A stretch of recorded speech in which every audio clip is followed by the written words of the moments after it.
اعوذ باللہ من الشیطان الرجیم بسم اللہ الرحمن الرحیم استجیبوا لربکم من قبل ان یأتی یوم لا مرد له من اللہ ما لکم من ملجأ یومئذ وما لکم من نکیر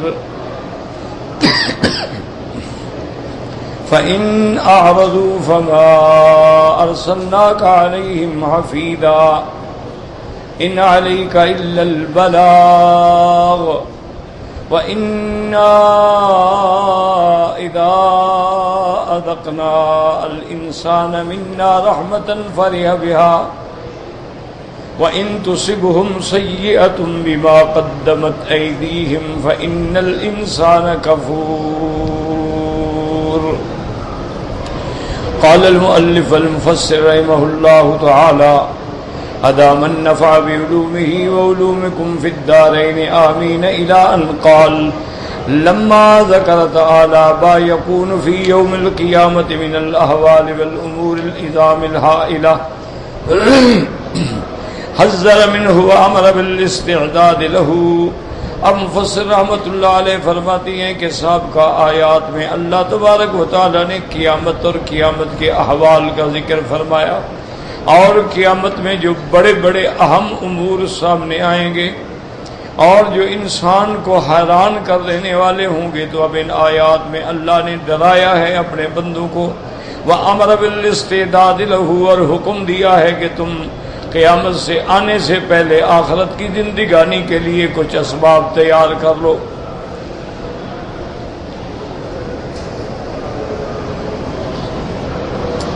فقال استجیبوا لربکم من قبل ان یأتی یوم لا مرد له من اللہ ای اذا امر یکونه فإنه کلمح البصر یکون ولیس له دافع ولا مانع.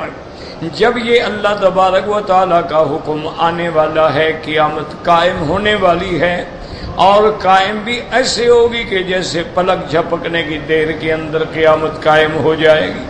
وَلَيْسَ لَهُ دَافِعٌ، کوئی اس کو دفع نہیں کر سکتا، کوئی اس کو روک نہیں سکتا ہے. تو اس لیے اللہ والے فرماتے ہیں کہ جتنا سفر بڑا ہو اتنا تیاری بھی بڑی. اب دیکھیں نا، کوئی آدمی ایک دن کے سفر پہ جاتا ہے، وہ کہتے یار کپڑے شپڑے سامان اٹھانے کی کیا ضرورت ہے. لیکن اگر 2 مہینے کا سفر ہو، 6 مہینے کا سفر ہو، تو آدمی اچھی خاصی تیاری کرتا ہے. اور وہ تو ساری زندگی کا سفر ہے کہ پھر اس کے بعد موت ہی نہیں، تو اس لیے اس کے لیے تیاری کرنا جو ہے ضروری ہے. اور فرمایا ما لکم من ملجأ یومئذ ما لکم من ملجأ یومئذ وما لکم من نکیر ای لیس لکم حصن تتحصنون فیہ، تمہارے لیے کوئی ایسا قلعہ نہیں ہوگا جس میں تم قلعہ بند ہو جاؤ. ولا مکان یسترکم، اور نہ کوئی ایسی جگہ ہوگی کہ تم عذاب سے چھپ جاؤ. وتتنکرون فیہ فتغیبون عن بصرہ تبارک وتعالی بل هو محیط بکم بعلمہ وبصرہ وقدرتہ. اور یہ بھی نہیں ہو سکتا کہ تم اپنی شکل بدل ڈالو یا اللہ کے آگے چھپ جاؤ، کیونکہ اللہ تعالیٰ کا علم جو ہے وہ علم محیط ہے، ذرہ ذرہ اس کے علم کے اندر ہے. اللہ تعالیٰ کے سامنے ہر چیز ہے اور اس کی قدرت کے اندر ہر چیز ہے. فلا ملجأ منہ الا الیہ، اس دن کوئی عذاب سے بھاگنے کا راستہ نہیں مگر اللہ تعالیٰ اپنی رحمت سے پناہ دے دے. اسی لیے قرآن میں دوسری جگہ آتا ہے یقول الانسان یومئذ این المفر، انسان اس دن کہے گا کہ ہائے میں اب کدھر جاؤں. کلا لا وزر الی ربک یومئذ المستقر، کہا جائے گا ہرگز کوئی ٹھکانہ نہیں، اب تم نے اپنے رب کے سامنے پیش ہونا ہے. اور اللہ نے فرمایا فَإِنْ أَعْرَضُوا فَمَا أَرْسَلْنَاكَ عَلَيْهِمْ حَفِيظًا، میرے محبوب آپ کو ہم نے ان پر نگران بنا کے نہیں بھیجا. اگر آپ کے دلائل کے بعد، معجزات کے بعد، اتنی کھلی باتوں کے بعد وہ اعراض کرتے ہیں، وہ منہ پھیرتے ہیں، وہ اسلام نہیں لے آتے ہیں، تو چھوڑیں ان کو ان کے حال پہ. آپ سے نہیں پوچھا جائے گا، آپ نے رسالت کا حق ادا کر دیا ہے. وما ارسلناک علیہم حفیظا، لست علیہم بمسیطر، ہم نے آپ کو ان پر کوئی مسلط نہیں کیا ہے کہ زبردستی ان کو لے آئیں۔ اسی طرح اللہ فرماتی ہے لیس علیک ھداھم ولکن اللہ یہدی من یشاء، میرے محبوب آپ پہ ذمہ نہیں ہے ان کو ہدایت دینا، ہدایت اللہ کے ہاتھ میں ہے، وہ جس کو چاہے ہدایت دے دے، چونکہ دل جو ہیں وہ اللہ کے ہاتھ میں ہیں۔ جیسے میرے آقا محبوب دو عالم رحمت دو عالم سیدنا محمد مصطفیٰ صلی اللہ علیہ وسلم نے فرمایا القلوب بین اصابع الرحمن، تمام کائنات اور مخلوق کے دل جو ہے وہ اللہ کی انگلیوں کے اندر ہیں، یقلبھا کیف یشاء یصرفھا کیف یشاء، وہ چاہیں جدھر پھیر دیں، وہ چاہیں ہدایت کی طرف پھیر دیں، وہ چاہیں ضلالت کی طرف پھیر دیں۔ تو اس لیے اللہ کے سوا کوئی ٹھکانہ نہیں، کوئی بھروسہ نہیں۔ آگے فرماتے فإنما علیک البلاغ وعلینا الحساب، آپ کے ذمہ دین پہنچانے کا کام ہے، لیکن حساب جو ہے وہ اللہ تعالیٰ خود اس کا لیں گے۔ آپ میرا دین پہنچا دیں، آپ قرآن پہنچا دیں، آپ دعوت توحید پہنچا دیں، آپ مسائل حق کا واضح کر کے بیان کر دیں۔ اب جس نے ایمان لانا ہے لے آئے، جو نہیں لانا چاہتا نہ لائے۔ فمن شاء منکم فلیؤمن ومن شاء منکم فلیکفر، اللہ فرماتے ہیں تم میں سے جو چاہے ایمان لائے اور جو چاہے کفر کرے، لیکن یہ یاد رکھو کہ انا اعتدنا للظالمین نارا احاط بهم سرادقها وان يستغيثوا يغاثوا بماء كالمهل، لیکن ہم نے کافروں کے لیے مشرکوں کے لیے جہنم تیار کر رکھی ہے، نعوذ باللہ۔ اس لیے فرمایا فانما عليك البلاغ وعلينا الحساب، وقال جل وعلا ها هنا ان عليك الا البلاغ، اي انما كلفناك ان تبلغهم رسالة الله اليهم، میرے محبوب ہم نے جو آپ کو تکلیف یعنی آپ کی ذمہ داری، آپ کے فرائض جو ذمے لگائے ہیں وہ یہ ہے کہ اللہ کا دین پہنچا دو۔ اسی لیے یاد رکھے انبیاء کے بعد ان کے صحابہ، تابعین، تبع تابعین، علماء، سب کی ذمہ داری یہ ہوتی ہے کہ حق کا مسئلہ پہنچا دیں۔ آگے ہدایت دینا اللہ کا کام ہے، وہ چاہے ہدایت دے دے، وہ چاہے ہدایت دے۔ ثم قال تبارک وتعالى وَإِنَّا إِذَا أَذَقْنَا الْإِنسَانَ مِنَّا رَحْمَةً فَرِحَ بِهَا أي إذا أصابه رخاء ونعمة فرح بذلك، اگر ہم انسان پہ کوئی نعمت بھیجتے ہیں، رحمت بھیجتے ہیں، رزق میں فراخی دیتے ہیں، صحت، قوت، طاقت دیتے ہیں تو خوش ہوتا ہے۔ اور فرمایا وَإِن تُصِبْهُمْ سَيِّئَةٌ بِمَا قَدَّمَتْ أَيْدِيهِمْ، وَإِن تُصِبْهُمْ یعنی اگر لوگوں کو کوئی تکلیف پہنچے، سیئۃ کا کیا معنی؟ جدب ایک قحط پہنچ جائے، نقمتن کوئی مصیبت، کوئی بلا، کوئی شدت آ جائے، فإن الإنسان كفور يجهد ما تقدم من النعم ولا يعرف إلا الساعة الراهنة فإن أصابته نعمة أشر وبطر وإن أصابته مهنة يئس وقنطا۔ اللہ تبارک و تعالی نے فرمایا انسان کا یہ حال ہے کہ جب اس کو تکلیف آتی ہے تو پھر انسان ساری نعمتیں بھول جاتا ہے کہ اللہ تبارک و تعالی نے ہمیں ساری زندگی نعمتیں دی، نہیں جی مجھے کیا ملا یار، میرے تو مقدر ہی خراب ہے، میری تو قسمت ہی خراب ہے، نعوذ باللہ۔ یعنی ساری حساب کا نعمتیں بھول جائے گا اسی وقت کی۔ اگر اس کو راحت ملی اکڑ گیا، تکلیف ہوئی یار مجھے ملا ہی کیا ہے، اللہ نے ہمیں دیا ہی کیا ہے۔ دیکھو نا ساری دنیا کے بعد دولت ہے، پیسے ہیں، گاڑیاں ہیں، کاریں، ہمارے پاس کیا ہے؟ ہم روٹی کھانے کو بھی معذور ہیں۔ اللہ کے بندے اگر یہ اللہ ہاتھ نہ دے پھر کیا کریں گے؟ اور اللہ تبارک و تعالی اگر تمہیں انسان نہ بناتے تم کیا کرتے؟ اللہ کی نعمتیں، لیکن انسان ہے وہ فوراً بھول جاتا ہے۔ کما قال رسول اللہ صلی اللہ علیہ وسلم للنساء یا معشر النساء تصدقنا فإني رأيتكن أكثر أهل النار فقالت امرأة ولم يا رسول الله صلى الله عليه وسلم فقال لأنكن تكسرن الشكاية وتكفرن الأشير لو احسنت الى احداهن الدهر لو احسنت الى احداهن الدهر ثم تركت يوما قالت ما رأيت منك خيرا قط وهذا آل اکثر النساء الا من هداه الله تعالی. اس لیے میرے آقا نے رحمت دو عالم نے خطاب فرمایا خواتین کو اور فرمایا یا معاشر النساء، اے خواتین کی جماعت، تم اللہ کے راستے میں خیرات کیا کرو، تصدقنا، زیادہ سے زیادہ صدقہ کرو. فإنی رأیتکن اکثر اہل النار، میں نے جہنم میں تمہاری تعداد زیادہ دیکھی ہے کہ جہنم میں زیادہ جانے والی عورتیں ہوں گی. تو ایک عورت نے پوچھا لم یا رسول اللہ، کیا وجہ ہے کہ ہم زیادہ جہنم میں جائیں گے، مردوں سے بھی زیادہ عورتیں جائیں گی، وجہ کیا؟ آپ نے فرمایا وجہ یہ ہے کہ ایک تو تم ہر وقت شکوہ کرتی ہو اور دوسرا اپنے خاوند کا انکار کرتی ہو، ناکفری کرتی ہو. ساری زندگی خاوند احسان کرے، گھر دیا، زیور دیا، آرام دیا، کپڑا دیا، ایک دفعہ ایک سوٹ نہ لے گا تو تم نے مجھے دیا کیا ہے؟ تم نے میرے لیے کیا کہ ساری نعمتوں کو پانی پھیر دے گی. ایک منٹ کے اندر سارے احسانات ختم کہ تم نے میرے ساتھ کیا بھلائی کی ہے. یہ گھر تم نے بچوں کے لیے بنایا ہوگا، میرے لیے تھوڑا بنایا ہے. بھائی تو تمہیں زیورات وہ تو اس لیے دیے ہیں نا کہ لوگ سمجھیں کہ فلانے کی بیوی ہے، تو میرے لیے تھوڑے دیے ہیں تم نے. یعنی ہر بات پہ انکار ہوگا اور ناشکری ہوگی، اس وجہ سے وہ زیادہ سے زیادہ.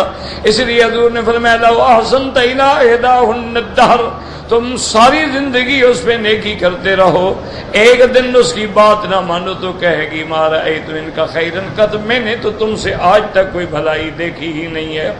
وَهَذَا حَالُ أَكْثَرِ النِّسَاءِ. مفسر رحمۃ اللہ علیہ فرماتے ہیں واقعی یہی حال ہے اکثر عورتوں کا.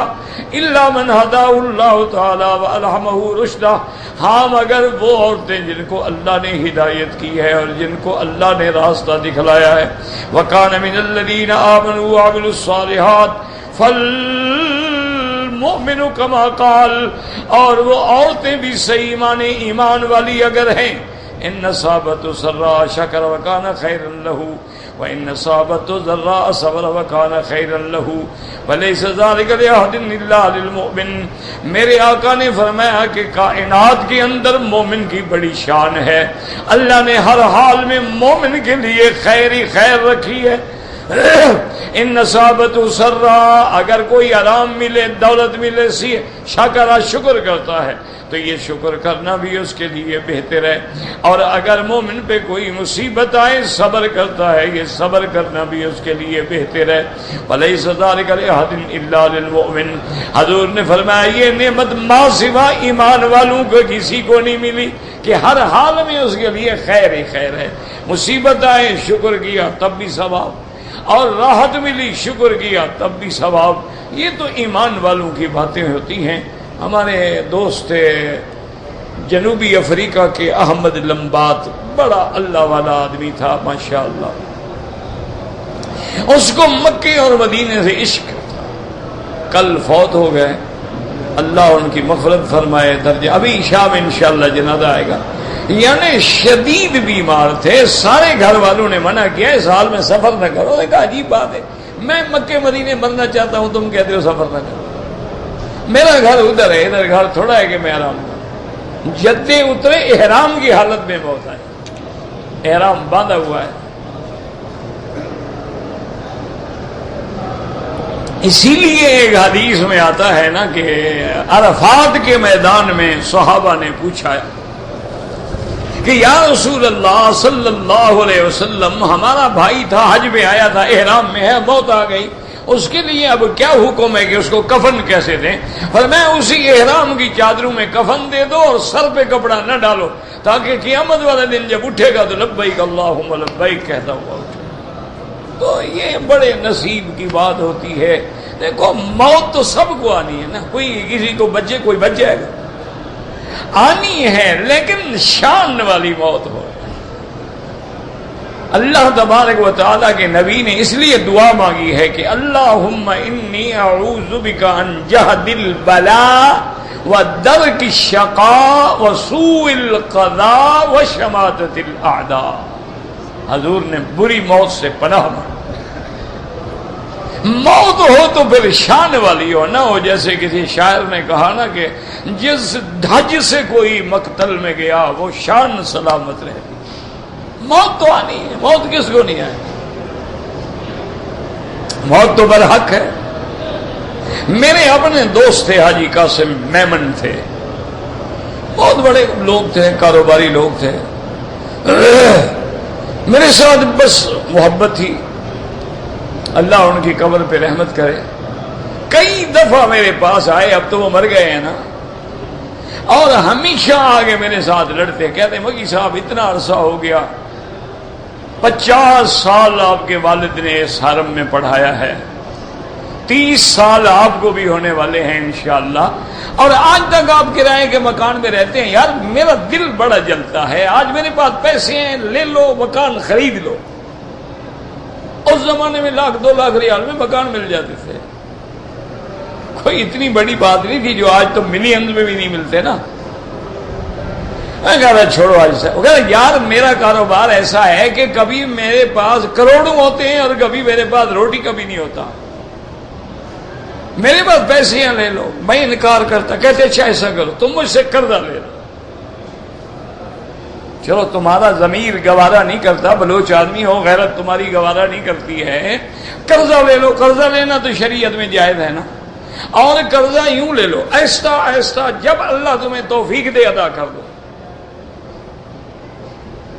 ایک رات تو ایسی یعنی حجت کی نا، مجھے اس کی تصور آ جاتا ہے، اتنی بڑی گٹھڑی باندھی ہوئی 5 لاکھ ریال لے کے آگے گھر میں کہا بھائی میں پھینک کے جا رہا ہوں۔ قرضہ سمجھو تو قرضہ ہے، ہدیہ سمجھو تو ہدیہ آپ کو لینا پڑے گا۔ میں نے کہا لے لو، میں یہاں سے کھڑکی سے باہر پھینک دوں گا، مجھے زیادہ میمن بن کے سیٹھی ویٹھی نہ دکھاؤ، تمہارے جیسے سیٹھ میرے جوتے اٹھاتے لے جاؤ۔ میں نے کہا نکل جاؤ میرے گھر سے، 5 لاکھ میں مجھے خریدنے آیا ہوں، میں نے بکنا ہوتا تو اچھے ریٹ میں بک سکتا تھا۔ خیر وہ بیچارہ ڈر گیا، وہ لے کے چلا گیا، کہتا ہے یار وکی صاحب کا دماغ خراب۔ میں نے کہا چھوڑو یار، دنیا میں چلو کوئی دل میں تم یہ تو کہو گے نا کہ کوئی ایک مولوی تھا جو 5 لاکھ ریال ٹھکرا دیتا تھا۔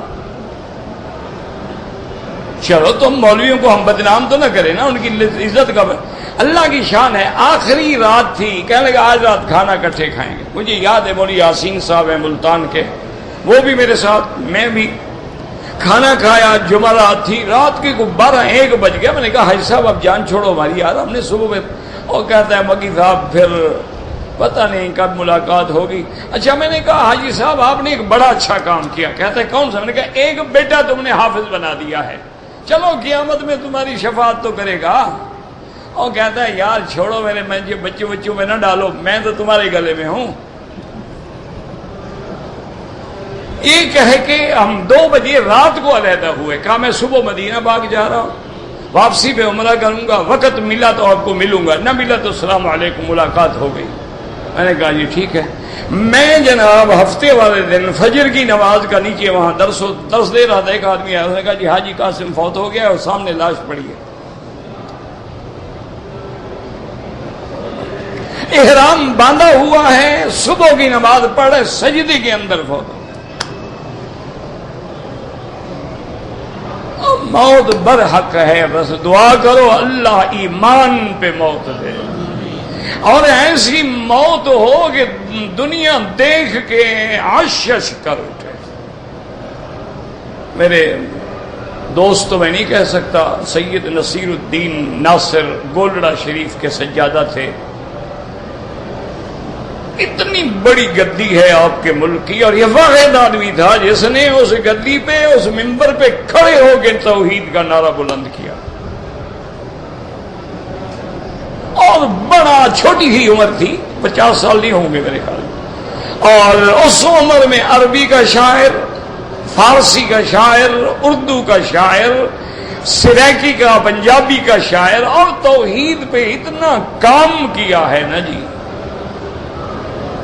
کہ آدمی حیران ہو جاتا ہے کہ یار پیروں کے گھر میں اللہ نے پھر ایک ایسا ہیرا پیدا کر دیا۔ مجھے ساری کتابیں بھیجی، ابھی ان کے بیٹے بھی آئے تھے، پرسوں مجھے ملے تھے، میں نے ان کا دیکھا ہے لائیو پروگرام پہ، جب جنازہ جا رہا تھا، موت کے بعد جب چہرہ کھلا ایسے معلوم ہوتا تھا کہ ابھی سو گیا، منور چہرہ تھا۔ اور مجھے دوستوں نے کہا کہ ہم جنازے میں پہنچے تو 4 میل تک ٹریفک جام تھی، ہم جنازے میں شریک نہیں ہو سکتے۔ یہ موت ہے نا جی، اللہ پاک طرف۔ اب یہ دیکھیں کہاں جنوب افریقہ ہے، اور جوہانسبرگ میں رہنے والا آدمی ہے، اور وہاں جناب آیا اور احرام ہے، عمرہ ہے، اور جدہ میں فوت ہو۔ ابھی انشاءاللہ عشاء میں جنازہ ہوگا۔ اللہ مغفرت فرمائے، اللہ تبارک و تعالی جو ہم بیماریاں ہیں ہماری دور فرمائے، اور جو فوت ہو گئے اللہ ان کے درجات بلند فرمائے۔ فرماتے ہیں للہ ملک السماوات والارض یخلق ما یشاء یہب لمن یشاء اناثا ویہب لمن یشاء الذکور او یزوجہم ذکرانا واناثا وَيَجْعَلُ مَن يَشَاءُ عَقِيمًا إِنَّهُ عَلِيمٌ قَدِيرٌ يُخْبِرُ تَعَالَىٰ أَنَّهُ خَالِقُ السَّمَاوَاتِ وَالْأَرْضِ وَمَالِكَهُمَا وَالْمُتَصَرِّفُ فِيهِمَا۔ اللہ خبر دیتی ہیں آسمانوں اور زمینوں کے پیدا کرنے والی اس کی ذات ہے، وہی مالک ہے، وہی متصرف ہے۔ وَأَنَّهُ مَا شَاءَ كَانَ وَمَا لَمْ يَشَاء لَمْ يَكُنْ، وہی ہوتا ہے جو اللہ چاہتا ہے، جو اللہ نہ چاہے وہ نہیں ہوتا۔ وَأَنَّهُ يُؤْتِي مَن يَشَاءُ وَيَمْنَعُ مَن يَشَاءُ، وہ جس کو چاہے دیں اور جس کو چاہے نہ دیں۔ وَلَا مَانِعَ لِمَا أَعْطَىٰ وَلَا مُعْطِيَ لِمَا مَنَعَ، اور جس کو دیں اس کو کوئی منع نہیں کر سکتا، اور جس کو نہ دیں اس کو کوئی دے نہیں سکتا۔ وَإِنَّهُ يَخْلُقُ مَا يَشَاءُ، اور وہ جو چاہیں پیدا فرمائیں۔ یہب لمن یشاء اناثا، اور چاہیں تو کسی کو فقط لڑکیاں دیتی ہیں۔ یرزقہ البنات فقط، قال البغوی ومنہم لوط علیہ السلام لم، ان میں حضرت مفسر فرماتی ہیں کہ حضرت لوط کی بیٹیاں ہی تھیں، کوئی لڑکا نہیں تھا۔ فرمایا وَيَهَبُ لِمَن يَشَاءُ الذُّكُورَ، اور جس کو چاہیں لڑکے دیں۔ يَرْزُقُهُ الْبَنِينَ، فقط اس کو لڑکے دیتی ہیں۔ قال البغوی کا ابراہیم الخلیل علیہ السلام لم یولد لہ انثی، ان نے فرمایا جیسے حضرت ابراہیم الخلیل اللہ نے ان کو بیٹے دیے ہیں، بیٹی کوئی نہیں دی۔ او یزوجہم ذکرانا وَإِنَاثًا أَيْ وَيُؤْتِي لِمَن يَشَاءُ مِنَ النَّاسِ الزَّوْجَيْنِ الذَّكَرَ وَالْأُنثَىٰ مِنْ هَٰذَا وَهَٰذَا، اور جس کو چاہیں اللہ جوڑے دیتے ہیں، لڑکے بھی دیتے ہیں، لڑکیاں بھی دیتے ہیں۔ اور اس کے بعد جناب فرماتے ہیں مفسر رحمہ اللہ تعالی، اور ان کی مثال ایسے ہے جیسے حضرت محمد مصطفیٰ صلی اللہ علیہ وسلم کی اللہ نے آپ کو بیٹے بھی دیے ہیں، اللہ تبارک و تعالی نے آپ کو بیٹیاں بھی عطا فرمائی ہیں۔ وَيَجْعَلُ مَن يَشَاءُ عَقِيمًا أَيْ لَا يُولَدُ لَهُ، اور جس کو چاہیں بانج کر دیں، کوئی اولاد ہی نہ ہو۔ قال البغوی کا یحییٰ و عیسیٰ علیہم السلام، جیسے حضرت یحییٰ اور حضرت عیسیٰ جن کی کوئی اولاد ہی نہیں۔ فجعل الناس اربعۃ اقسام، اللہ پاک نے لوگوں میں 4 قسمیں بنا دی۔ منہم من یؤتیہ البنات، بعض وہ ہیں جن کو لڑکیاں دی۔ ومنہم من یؤتیہ البنین، بعض وہ ہیں جن کو لڑکے دیے۔ ومنہم من یؤتیہ من النوعین ذکورا واناثا، اور تیسری قسم وہ ہے جن کو لڑکے بھی دیے، لڑکیاں بھی دی ہیں۔ ومنہم من یمنہ ھذا وھذا، اور چوتھی قسم وہ ہے کہ جن کو بالکل کچھ نہیں دیا، نہ لڑکا نہ لڑکی۔ فیجعلہ عقیما لا نسل لہ ولا ولد لہ، اب اس کی نہ کوئی اولاد ہے نہ نسل ہے۔ انہ علیم قدیر، انہ علیم بمن یستحق کل قسم من ہذہ الاقسام، اللہ کی ذات علم والی ہے، جس کو لڑکے دیے ہیں اس کے علم کے مطابق دیے ہیں، لڑکیاں دی ہیں جو بھی فیصلہ کیا وہ ہر چیز کے علم والے ہیں۔ قدیر علی من یشاء من تفاوت الناس بذلک، اور اللہ کی قدرت ہے ہر قسم کی مخلوق پیدا فرما دی ہے۔ وهذا المقام الشبیہ بقوله تبارک و تعالی عن عیسیٰ علیہ السلام، اور یہ مقام اسی طرح ہے جیسے اللہ نے فرمایا وَلِنَجْعَلَهُ آیۃ للناس، ہم نے حضرت عیسیٰ کو بغیر باپ کے پیدا کیا تاکہ کیا علامت بن جائیں اللہ کی قدرت کی۔ اللہ چاہے تو بغیر ماں باپ کے آدم کو پیدا کر دیں، اللہ چاہے تو بغیر باپ کے بی بی حوا کو پیدا کر دیں، اللہ چاہے تو بغیر باپ کے حضرت عیسیٰ کو پیدا کر دیں۔ یخلق ما یشاء، جو چاہیں کریں، اللہ کی قدرت ہے۔ اب فرماتے ہیں دلالۃ لهم علی قدرتہ تعالی تعالی وتقدس حيث خلق الخلق على أربعة أقسام، فآدم عليه الصلاة والسلام مخلوق من تراب لا من ذكر ولا أنثى، اللہ نے آدم کو مٹی سے پیدا کیا، نہ مرد ہے نہ عورت ہے، نہ ماں ہے نہ باپ ہے۔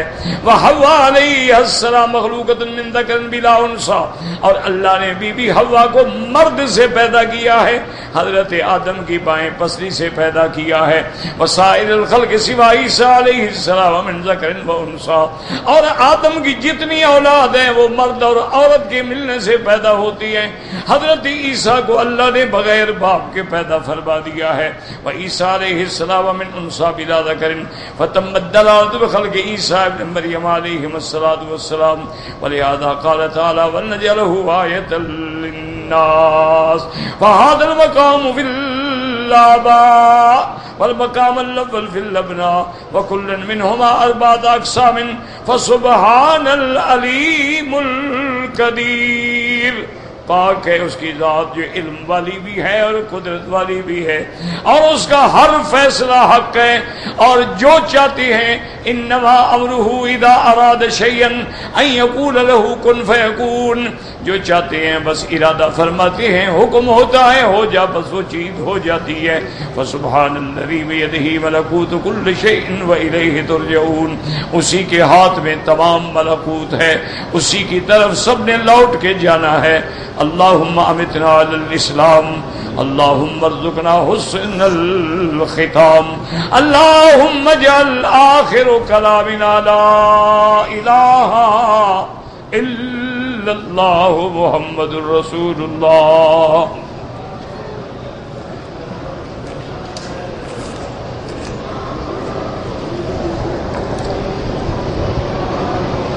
اگر ایک بچہ ماں باپ کے درمیان میں سویا ہوا تھا، صبح جب اٹھے ہیں تو مردہ پایا گیا، بہرحال یہ اللہ کے سپرد ہے، کسی پر کوئی دیت نہیں، جرمانہ نہیں، جو اللہ جانتے ہیں کہ ماں باپ تو نہیں مارنا چاہتے، اتفاق ہے۔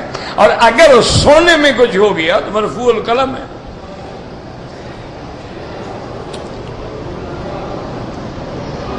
مکروہ اوقات جو ہیں فجر کی نماز کے بعد سے لے کر سورج نکلنے تک، اسی طرح عصر سے لے کر مغرب تک، اسی طرح عین جب سورج سر پہ ہو، یہ اوقات مکروہ ہیں جن میں نماز نہیں پڑھی جاتی۔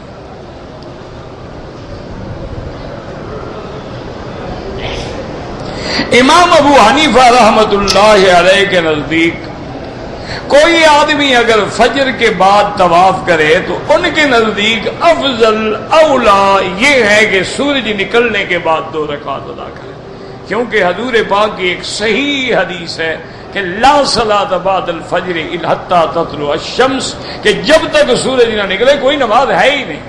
یہ جو علماء فتویٰ دیتے ہیں یہ گنجائش ہے۔ امام احمد ابن حنبل رحمۃ اللہ علیہ ان کے نزدیک بھی پوری دنیا میں فجر کے بعد نماز نہیں، حرم میں گنجائش ہے، وہ کہتے ہیں اگر طواف کیا ہے 2 رکعت پڑھ لے تو کوئی حرج نہیں۔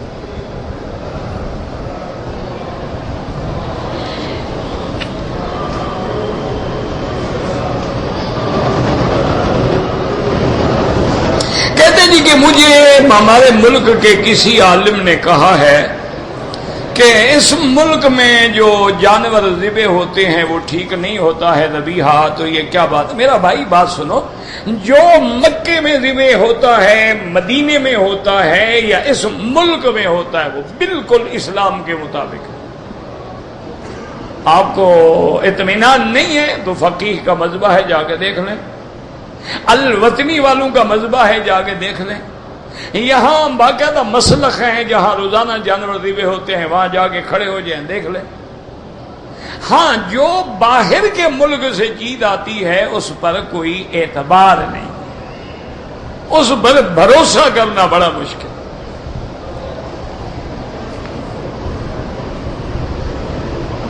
اگر صفا مروہ کے دوڑنے کے بعد سر منڈانے سے پہلے میں نے سر پہ کپڑا ڈال لیا، وہ 2-4 منٹ کے لیے 10 منٹ گھنٹہ کچھ بھی نہیں ہوتا۔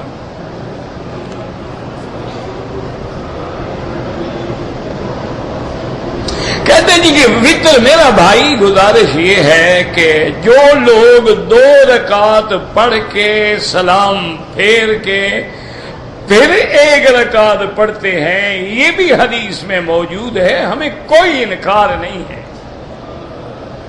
اچھا، اور جو لوگ باقاعدہ اس کو مغرب کی طرح ادا کرتے ہیں وہ بھی حدیث مبارک میں موجود ہے۔ تو جس کو تکلیف ہو وہ سنن نسائی ہے، سنن نبی داؤد ہے، مصنف عبد الرزاق ہے، مصنف ابن ابی شیبہ ہے، ان کتابوں میں یہ باب کھول کے دیکھ لیں، ان کو آپ کو ساری حدیثیں مل جائیں گی۔ تو لہذا کوئی ضرورت نہیں ہے لڑنے جھگڑنے کی۔ یہ کوئی ایسے مسائل نہیں ہے کہ امت کو روز ایک نئے مسئلے پہ لڑاؤ۔ ایک کام خدا نے ان کے ذمہ لگایا ہے کہ پہلے بزرگوں کو گالیاں دو اور لوگوں کو لڑاؤ۔ یہ حدیث میں الحمدللہ کسی نے اس پہ عمل کر لیا، الحمدللہ کسی نے اس پہ عمل کر لیا، الحمدللہ۔ اللہ تبارک و تعالی سب کی نمازیں منظور و مقبول فرمائے۔ کوئی ایسی بات نہیں ہے، نہ یہ کوئی کفر اسلام کی جنگ ہے کہ ہم ڈنڈے لے کے کھڑے ہو جائیں اور مناظرے کریں اور مقابلے کریں اور ایک دوسرے کی نمازوں کو خراب کریں۔ الحمدللہ امت کا توارث ہے، اور پوری دنیا میں جتنے مسلمان ہیں آپ دیکھ لیں کہ ان میں اکثریت جو ہے وہ حناف کی ہے۔ اسی طرح حضور صلی اللہ علیہ وسلم کے خیر القرون کے بعد 1200 سال تک پوری اسلامی دنیا میں حنفی کی بھی فقہ تھی اور امام ابو حنیفہ کا فتویٰ تھا۔ تو نعوذ باللہ کیا وہ سارے گمراہ تھے، ان کی نمازیں ختم؟ اللہ کا آدمی کو خوف ہونا چاہیے۔ یعنی یہ تو تاریخی حقائق ہے نا جن کا کوئی انکار ہی نہیں کر سکتا کہ 1200 سال تک، 1 سال 2 سال نہیں، یہ تو پھر جب انگریز آیا ہے نا ہمارے ملکوں میں اس نے ہمیں لڑایا ہے، ورنہ اختلاف تو صحابہ میں بھی موجود تھا۔ اب دیکھیں نا، بعض صحابہ کہتے ہیں کہ اللہ کی زیارت حضور پاک نے کی ہے، اور کہنے والے بھی بڑے بڑے صحابہ ہیں، حضرت عبداللہ ابن عباس ہیں، عبداللہ ابن مسعود ہیں، بڑے جلیل القدر صحابہ ہیں، اور بی بی عائشہ فرماتی ہے نہیں کی ہے۔ تو کوئی مسئلہ نہیں، ایک اختلاف ہے۔ یہ تو نہیں نا کہ بی بی عائشہ نے نعوذ باللہ ان کے خلاف فتویٰ دے دیا ہو، یا انہوں نے بی بی عائشہ کے خلاف فتویٰ دے دیا ہو، یا باقاعدہ مناظرے ہوں اور اشتہار چھپے ہوں۔ ایک رائے تھی، بی بی کا خیال تھا کہ لا تدرکہ الابصار، کہ کوئی آنکھ اللہ کو احاطہ نہیں کر سکتی۔ وہ کہتی ہے جب نہیں تو دیکھا کیسے؟ تو صحابہ کہتے ہیں کہ نہیں، احاطہ کر لینا اور چیز ہے، دیکھنا اور چیز ہے۔ اور اسی لیے ایک حضرت ابن عباس نے فرمایا کہ اللہ نے موسیٰ علیہ السلام کو کلام دیا، محمد مدنی کو اپنا دیدار دیا۔ تو یہ مسائل تھے، صحابہ ہیں، اختلاف ہے، لیکن کوئی لڑائی نہیں، کوئی جھگڑا نہیں، کوئی سر پھٹول نہیں۔ کسی صحابی نے دوسرے کے خلاف کتابیں نہیں لکھی، کسی صحابی نے گلی گلی جا کے شور نہیں کیا کہ دیکھو جی یہ نہیں مانتا، دیکھو جی یہ نہیں مانتا، دیکھو جی یہ نہیں مانتا۔ اچھا، بی بی عائشہ جیسی بی بی وہ کہتی ہے حضور کو جو معراج ہوا ہے وہ بھی خواب ہے، جسمانی معراج نہیں ہے، حضور نے خواب دیکھا ہے۔ اور اس کے بعد بی بی قسم کھا جاتی تھی، یعنی اتنا بڑی شان والی بی بی ہے عائشہ، جس کی صفائی کا گواہ خدا ہے قرآن میں۔ وہ فرماتی تھی واللہ ما فقدت جسد رسول اللہ، وہ کہتی تھی مجھے خدا کی قسم ہے میں نے ساری رات اپنے بستر سے 1 منٹ کے لیے بھی حضور کو جدا نہیں پایا، تو حضور معراج پہ کیسے گئے؟ اور بڑے بڑے صحابہ جلیل القدر صحابہ جو ہیں وہ کہتے ہیں نہیں حضور معراج پہ گئے، اور معراج آپ کو جاگتے میں ہوا ہے، کوئی خواب نہیں، اور جسم اور روح کے ساتھ ہوا ہے، کوئی روحانی معراج نہیں، جسمانی معراج ہے، اسی لیے تو براق لائی گئی، ورنہ روح کے لیے سواری کی کیا ضرورت تھی؟ تو اختلاف ہے۔ اچھا اب محدثین اللہ ان کی قبروں پہ کروڑوں رحمتیں فرمائے، انہوں نے جمع کیا کہ بھئی دونوں طرف ادھر صحابہ ہے ادھر صحابہ ہے، انہوں نے کہا بی بی عائشہ بھی ٹھیک کہتی ہے اور صحابہ بھی ٹھیک کہتے ہیں، انہوں نے کہا یہ کہتے ہیں اسے، انہوں نے کہا خدا کے بندے بی بی عائشہ کہتی ہے میں نے اپنے بستر سے حضور کو جدا نہیں پایا، تو بی بی عائشہ کی شادی مدینے میں ہوئی ہے، معراج مکے میں ہوا ہے، حضور کے بستر پہ تھی کب بی بی عائشہ؟ انہوں نے مسئلہ حل کر دیا، انہوں نے کہا خدا کے بندے پر یہ تو دیکھو بی بی عائشہ حضور کے گھر تو آئی ہجرت کے بعد، معراج ہوا ہجرت سے پہلے، تو لہذا بی بی عائشہ کسی اور معراج کا ذکر کر رہی ہے جو حضور کو روحانی طور پہ ہوا، اس لیے مغالطہ ہو گیا اور دونوں سچ کہتے ہیں۔ تو یہ تو ایسے مسئلے نہیں ہوتے، یہ تو ہمارے ہاں مشکل یہ ہو گئی ہے کہ جیسے آج کل آپ نے دیکھا ہے نا ماشاءاللہ گلی گلی کوچے کوچے میں بڑے بڑے بورڈ ہیں، اشتہارات ہیں، ٹی وی پہ اعلانات ہیں، رسائل میں میگزینوں میں اعلانات ہیں، فلاں حکیم ہر مرض کا ان کے پاس علاج ہے، بس جانے کی دیر ہے انشاءاللہ، پیسہ بھی ختم مریض بھی ختم بفضل ہی تعالی۔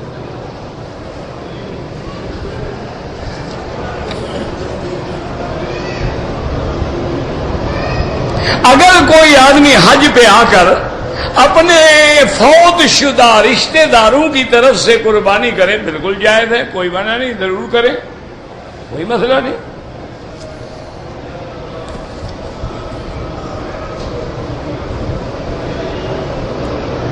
اگر ایک آدمی نے طواف کر لیا صفا مروہ دوڑ کے اپنے ساتھی کے سر کے بال صاف کیے پھر اپنے سر پہ اس طرف ہے، کوئی حرج نہیں، بالکل ٹھیک ہے۔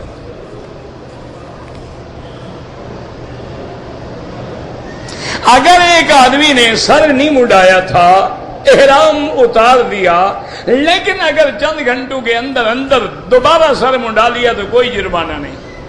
اگر کپڑے پہنے ہوئے پورا دن گزر گیا تو دم ہے۔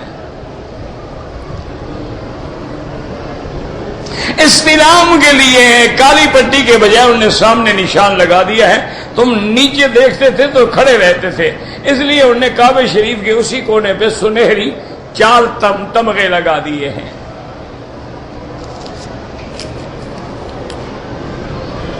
مسجد الحرام ہو یا مسجد نبوی ہو، نمازیوں کے آگے نہ گزرے، مجبور ہوں تو سجدے کی جگہ سے دور ہو کے گزرے۔ موبائل فون میں جو لوگ تصویریں کھینچتے ہیں، تصویر کھینچنا کیمرہ ہو موبائل ہو کوئی بلا ہو حرام ہے۔ ہاں اگر صرف عمارت کی تصویر کھینچی جائے کسی جاندار کی نہ ہو تو کوئی حرج نہیں۔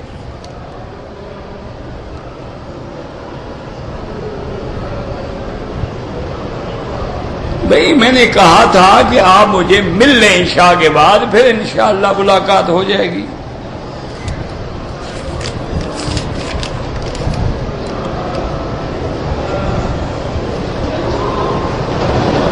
میں نے اپنی بیوی کو 3 طلاقیں دے دی ہیں اور میری بیوی حاملہ بھی ہے، تو اب ہم کیا کریں جناب؟ اب جناب حنفی مسلک میں تو کوئی حل ہے ہی نہیں، ان کے نزدیک 3 ہیں۔ بعض علماء اہل حدیث یہ فتویٰ دیتے ہیں کہ اگر ایک مجلس میں ایک دفعہ 3 کہے تو 1 ہے، لیکن حنفی حضرات کے نزدیک یہ گنجائش نہیں ہے، آپ کسی مفتی سے جا کے فتویٰ حاصل کریں۔ دوران طواف موبائل سننا، میرا بھائی کوئی اہم بات ہو، ورنہ اس کو بند رکھو، طواف شوق سے کرو، بعد میں کر لو بات۔ کوئی اہم بات ہے، مجبوراً ہے، کوئی اہم پیغام آنا ہے، آپ ماشاءاللہ ہاٹ لائن پہ کھڑے ہیں، آپ کا نقصان ہو جائے گا، پھر سن لیں۔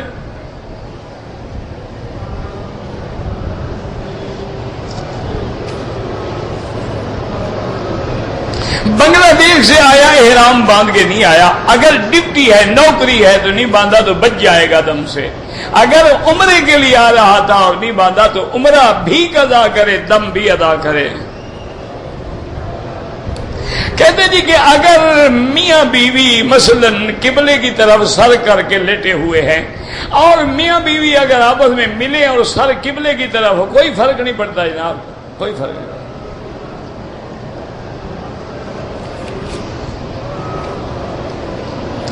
بیٹے کا عقیقہ کرتے وقت میں نے ایک بکرا ذبح کیا، خلاف سنت ہے۔ بیٹا ہو تو 2 ہوں اور بیٹی ہو تو 1 ہو۔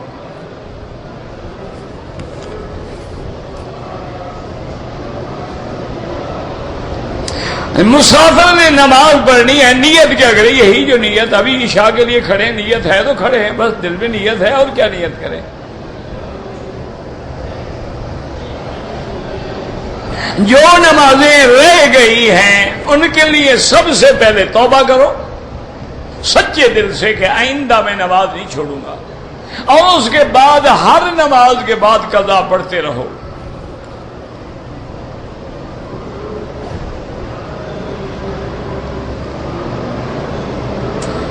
بہرحال اگر آپ مجبور تھے، باہر سے احرام نہیں باندھا اور جدے سے باندھا، عمرہ تو ہو گیا لیکن میقات کا نہیں ہوا۔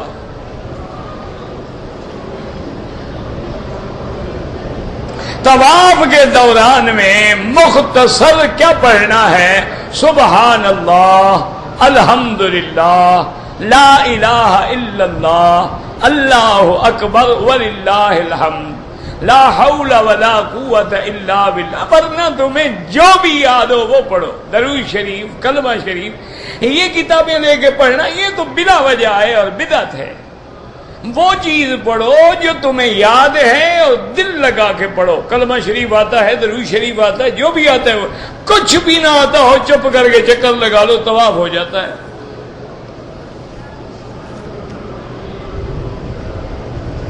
کہتے ہیں جی مکے مدینے والے آمین بالجہر کہتے ہیں، مکے مدینے والے 20 رکعات بھی پڑھتے ہیں۔ ساری باتیں مانا کرو، یہ نہیں کہ ایک مانو دوسری نہ مانو۔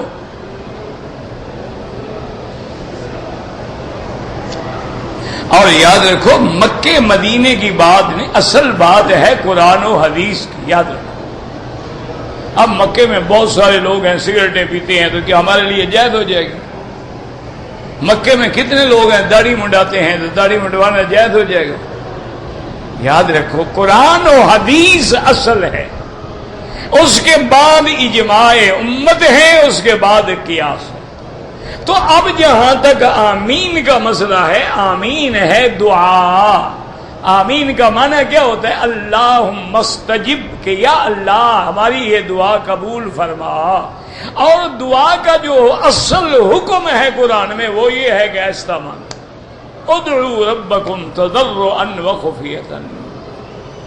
ایک بنیادی بات ہے، اس میں جھگڑے کی کیا بات؟ کہتے جی کہ یہاں ظہر کی نماز جو ہے 12:30 ہوتی ہے، ہمارے پاکستان میں تو 2 بجے 2:30 بجے ہوتے تھے، 2:30 تو بج گئے نا آپ کے بھی۔ جب 12:30 ہوتے ہیں وہاں کیا ہوگا؟ تم بھی نماز پڑھ رہے، ہم بھی نماز پڑھ رہے، جھگڑا کس بات کا ہے؟ اب یہ تو ہم نہیں کر سکتے نا 12:30 بجے کو 2:30 بنا دیں یا 2:30 کو 12:30 پہ لے آئیں۔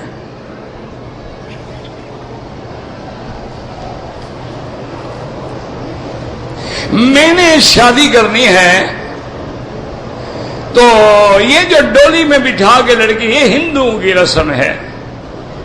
نکاح جو ہے مسجد میں ہونا سنت ہے کہ عالم ہو، خطبہ پڑھے، گواہ ہوں، دولہا ہو، دلہن کا وکیل ہو، ولی الامر ہو، خطبے کے بعد ایجاب و قبول ہو، حق المہر کی تعین ہو، گواہی ہو، اور اس کے بعد کوئی کھجور وجور کوئی میٹھی چیز تقسیم کرتے ہیں، بس نکاح ہو گیا۔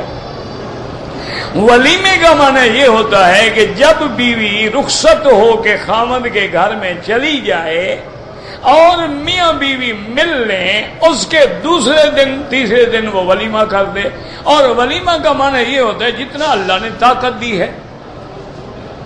یہ جو ہے نا جی قرضے لینا اور ہال بک کروانے اور یہ تو حرام ہے، جہیز کا مطالبہ کرنا یہ حرام ہے، یہ چیزیں تو بالکل حرام ہیں۔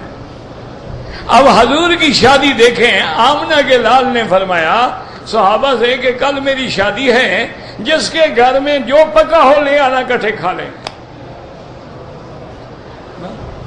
شادی ہو گئی۔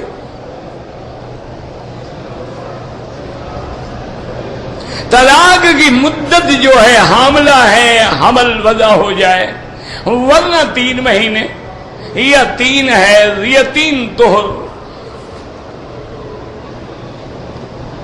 اگر کوئی بندہ مر جائے اس کے لیے ہم حج بدل کریں، بالکل کریں، اس کے لیے قربانی بھی کریں، بالکل کریں، ایک نہیں 100 کر دیں۔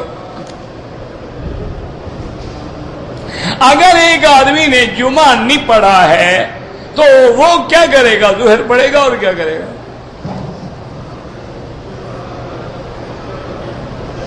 اگر لوگوں نے واپس جانا ہے، افضل ہے کہ طواف الوداع کر کے جائیں، ورنہ عمرے والے پر طواف الوداع واجب نہیں ہے، لیکن افضل یہ ہے کہ کر کے جائیں، پتہ ہے کب زندہ رہیں گے نہیں رہیں گے، پھر نصیب ہوگا نہیں ہوگا۔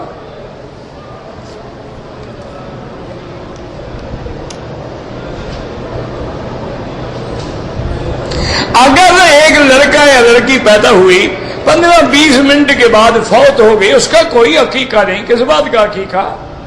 عقیقہ 7ویں دن ہوتا ہے، وہ تو 15 دن کے بعد ہے ہی نہیں، عقیقہ مردے کا کرو گے۔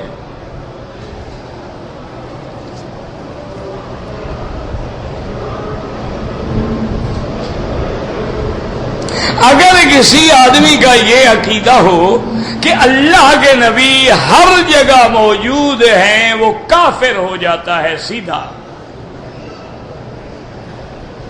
یہ قرآن و حدیث کے خلاف ہے۔ اللہ کا قرآن کہتے ہیں وَمَا كُنْتَ لَدَيْهِمْ إِذْ يُلْقُونَ أَقْلَامُهُمْ أَيُّهُمْ يَكْفُلُ مَرْيَمَ۔ اللہ نے فرمایا میرے مدنی آپ وہاں موجود نہیں تھے جب بی بی مریم کی کفالت کا جھگڑا چل رہا تھا۔ قرآن کہتے ہیں آپ موجود نہیں تھے۔ وَمَا كُنْتَ بِجَانِبِ الطُّورِ، اور آپ طور کے جانب میں بھی موجود نہیں تھے۔ وَمَا كُنْتَ صَاوِيًا بِمَدْيَنَ، آپ وہاں نہیں تھے۔ قرآن کہتے ہیں آپ نہیں تھے، آپ کہتے ہیں ہر جگہ تھے، تو کافر ہونے میں کیا شبہ رہ گیا باقی؟ اور یاد رکھو جو لوگ یہ عقیدہ رکھتے ہیں کہ اللہ کے نبی ہر جگہ حاضر ناظر ہیں، وہ پورے دین کا انکار کر دیتے ہیں۔ جو ہر جگہ حاضر ناظر ہو اس کو ہجرت کرنی پڑتی ہے، یعنی پھر ہجرت کیا مطلب؟ مکے بھی آپ، مدینے بھی آپ، ہجرت کیا مطلب؟ اور جو ہر جگہ حاضر ناظر ہے، معراج پہ جانے کی کیا تکلیف تھی؟ وہاں تو آپ پہلے سے موجود تھے، تو ہجرت بھی ختم، معراج بھی ختم۔ جو آپ ہر جگہ موجود تھے، حج پہ تکلیف فرمانے کی کیا ضرورت تھی؟ آپ تو ہر جگہ موجود تھے۔ ایسا جاہلوں کا عقیدہ، یہ شان بڑھانا نہیں، یہ گستاخی ہے محمد مصطفیٰ کے ساتھ۔ انا للہ و انا الیہ راجعون۔ اور سب سے بڑا گستاخ میری برادری کا مولوی ہوتا ہے جو یہ عقیدہ رکھتا ہے کہ نبی بھی موجود ہے اور نماز پڑھانے کے لیے مصلی پہ خود کھڑا ہے۔ جب میرا مدنی موجود تھا تو 1,24,000 پیغمبر بھی آگے نہیں کھڑا ہوا۔ نمازیں خود پڑھا رہے ہو، ختم شریف خود دے رہے ہو، 11ویں کے دودھ پی پی کے گردنیں فٹوں کے حساب سے موٹی ہو رہی ہیں، اور نبی بھی ہر جگہ موجود ہیں۔ خدا کا خوف کرو، اللہ سے ڈرو، کیا کہہ رہے ہو؟ اگر یہ کہو کہ جی ذلی طور پہ، مثالی طور پہ ہر جگہ ہے، پھر قادیانی کا عقیدہ بھی یہی ہے، وہی تو نہیں کہتا کہ میں اصلی نبی ہوں، وہ کہتا ہے میں ذلی نبی ہوں۔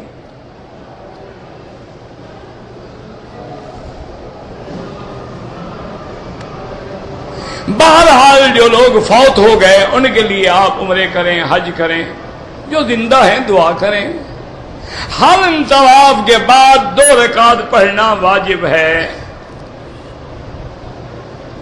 اگر دم پڑ گیا ہے تو دم ذبح کر کے وہی غریب مسکین کھڑے ہوتے ہیں ان کو تقسیم کر دیں، دوستوں کو نہیں کھلانا ہے۔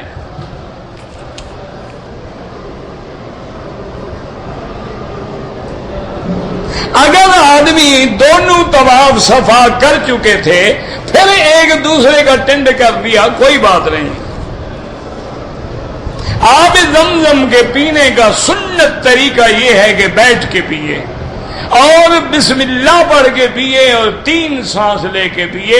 زمزم کے لیے کھڑا ہونا جو ہے یہ خلاف سنت ہے۔ وہ تو مسئلہ یہ ہے کہ اگر کھڑے ہو کے پی لو تو گناہ نہیں ہوگا، یہ نہیں کہ جب زمزم آئے کھڑے ہو جاؤ۔ امام ابو حنیفہ کے نزدیک امام کے پیچھے فاتحہ پڑھنے کا کیا حکم ہے؟ وہ کہتے ہیں کہ امام کے پیچھے مقتدی فاتحہ نہ پڑھے، کیونکہ حضور نے فرمایا ہے کہ جس کا امام ہو، امام کی پڑھنا جو ہے مقتدی کا پڑھنا ہوتا ہے۔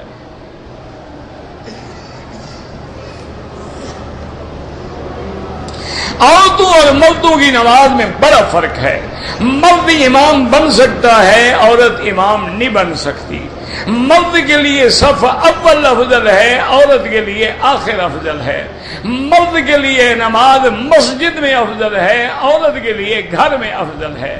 اس لیے ایک حدیث مبارک موجود ہے، آپ کو نہ ملے تو آپ موطا امام محمد یا زجاجۃ المصابیح میں دیکھ لیں کہ عورتیں پاؤں ایک طرف نکال کے جتنا زمین کے قریب ہوں گی، جتنا سطر زیادہ ہوگا اجر زیادہ ہوگا۔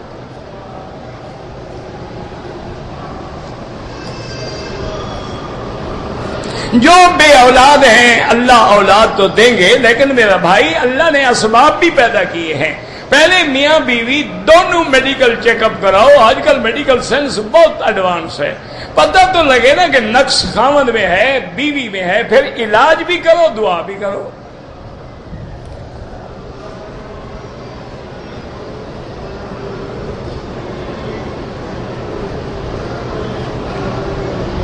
بہرحال جو بچے قرآن یاد کر رہے ہیں اللہ نصیب فرمائے، اللہ ان کے سینوں میں ہمیشہ محفوظ رکھے۔ میں نے عمرے میں سر گنجا کر لیا، دوسرے عمرے میں میں نے کینچی سے بال کاٹے، اس طرح پھیرنے کے بعد کون سا بال تھا جو تم نے کینچی سے کاٹا؟ عجیب لوگ، ہمیں سمجھ نہیں آتی کیا کیا کاٹا تم نے۔ ہاں اگر عمرے کے بعد کوئی 15-20 دن گزر گئے، بال بڑھ گئے، کینچی سے کاٹے، تب تو بات ہے، ورنہ حضرت ایک دم بھی ادا کریں اور اس طرح بھی پھروائیں۔ اگر دم پڑ جائیں اور پیسے نہ ہوں روزے رکھ لو۔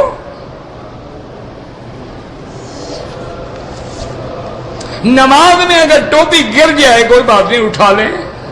باتھ روم میں کھڑے ہو کے وضو جائز ہے، جب غسل ہو جاتا ہے وضو نہیں ہوتا ہے۔ اللہ نے عقل نہیں دیا، بھوسا بھرا ہوا ہے اندر۔ جس جگہ تمہارا غسل ہو جاتا ہے وضو کیوں نہیں ہوتا؟ کہ وضو تو اس سے چھوٹی چیز ہے۔ اگر تصویریں لگی ہوئی ہوں تو وہاں وضو کریں، وضو تو ہو جائے گا، وضو کا کیا ہے؟ ہم جن چپلوں کو پہن کے وضو کرتے ہیں دوسرے بھی پہنتے ہیں، کیا ہو گیا؟ ٹوپی گر جائے اٹھا لیں۔ میں اپنی ساس کا جنازہ لے کے طائف سے آ رہا تھا، عمرہ نہیں کیا، کوئی حرج نہیں، مجبوری تھی آپ کی۔ کہتے ہیں جی کہ گنبد خضرا پہ روشنی نہیں ہے، آپ لکھ کے بھیجتے، حکومت کو کر دیں گے۔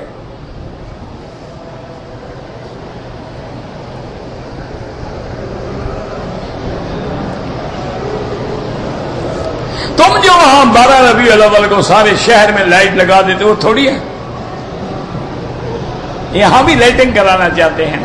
او حضور سے محبت ہے، اندر نور پیدا کر، یہ لائٹنگ ویٹنگ کام نہیں آئے گی، اندر نور ایمان ہو۔ جیسے اللہ فرماتے ہیں جب میں راضی ہوتا ہوں تو فَهُوَ عَلَىٰ نُورٍ مِّن رَبِّهِ، اس کے لیے میں نور پیدا کر دیتا ہوں، کھلے روشنی میں آ جاتا ہوں۔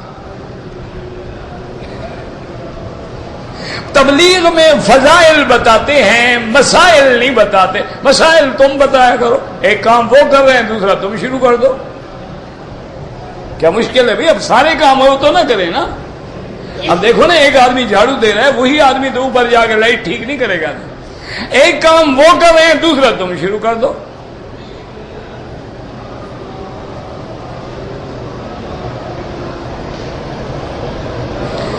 کہتے ہیں کہ دور میں طلاق کے مسئلے کو قرآن کے مطابق اگر حضرت عمر یعنی قرآن کا مخالف تھا تو موافق ہو، جو حضرت عمر کو قرآن کا مخالف کہے، پہلے کسی مفتی سے فتویٰ پوچھو کہ وہ مسلمان رہتا ہے؟ اور حضرت عمر تو وہ بندہ ہے جس نے زمینوں پہ فیصلے کیے تو اللہ نے عرش سے مہریں لگا دی۔ آج تک یہ جو 2 رکعت طواف پڑھ رہے سب کا ثواب تو حضرت عمر کو جا رہا ہے۔ اسی نے تو کہا تھا حضور سے کہ مقام ابراہیم کو مصلی بنائے۔ پاکستان میں ڈاکٹر ہیں، قادری صاحب ہیں، جب ڈاکٹر ہیں تو ڈاکٹر سے میں ڈرتا ہوں بھائی۔ ڈاکٹر ہے نا، ہاتھ ہل گیا تو آپریشن میں ناک ہی کاٹ دے، کیا کرو گے؟ کسی علامہ کی بات کرو، کسی عالم کی بات کرو، ڈاکٹر کا کیا؟ یہ تو انگریزوں کے دیے ہوئے لقب ہیں۔ یہ ڈاکٹر ہے، یہ جناب اسپیشلسٹ ہے، یہ کنسلٹنٹ ہے، اور یہ جناب سر ہے، یہ جناب جو ہے بڑا بڑا مخدوم الملک ہے، اور یہ جو ہے شمس العلماء، یہ سب انگریزوں کی ڈگریاں ہیں۔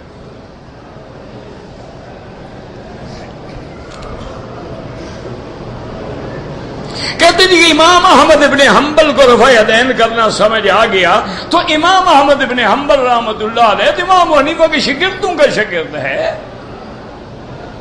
امام احمد ابن حنبل شاگرد ہیں امام شافعی کے، یاد رکھو۔ امام شافعی شاگرد ہے محمد ابن حسن الشیبانی کا، اور محمد ابن حسن الشیبانی شاگرد ہے امام ابو حنیفہ کا۔ تو ہم امام ابو حنیفہ کی بات کرتے ہیں، آپ شاگردوں کی شاگرد کی بات کرتے ہیں، پھر ہمارا تو دل ہے، ہم ان کا احترام کرتے ہیں، ہم کہتے ہیں وہ بھی حق پہ ہیں۔ ہم تو یہ سمجھتے ہیں کہ جیسے اللہ کے حرم کے دروازے ہیں، ہر دروازے سے بندہ آ تو کعبے میں رہا ہے نا، جھگڑا کس بات کا ہے؟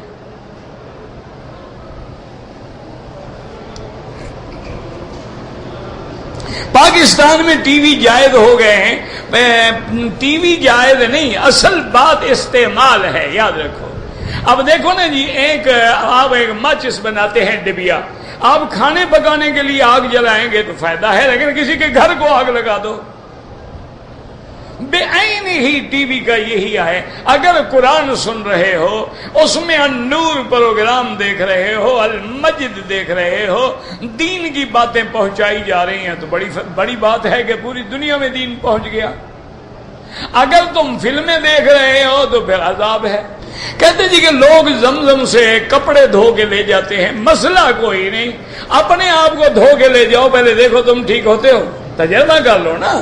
تم ایسا کرو کہ روزانہ زمزم سے 2 دفعہ 3 دفعہ چہرہ دھویا کرو، پھر دیکھو داڑھی رکھتے ہو، اگر تم پہ پانی نے اثر نہیں کیا تو کپڑے پہ کیا کرے گا؟ مردے کو دفن کرنے کے بعد جو قبر پہ اذان دیتے ہیں، یہ وہی لوگ ہیں جنہوں نے زندگی میں نماز نہیں پڑھی، اب مردوں کو پڑھوانے آئے ہیں۔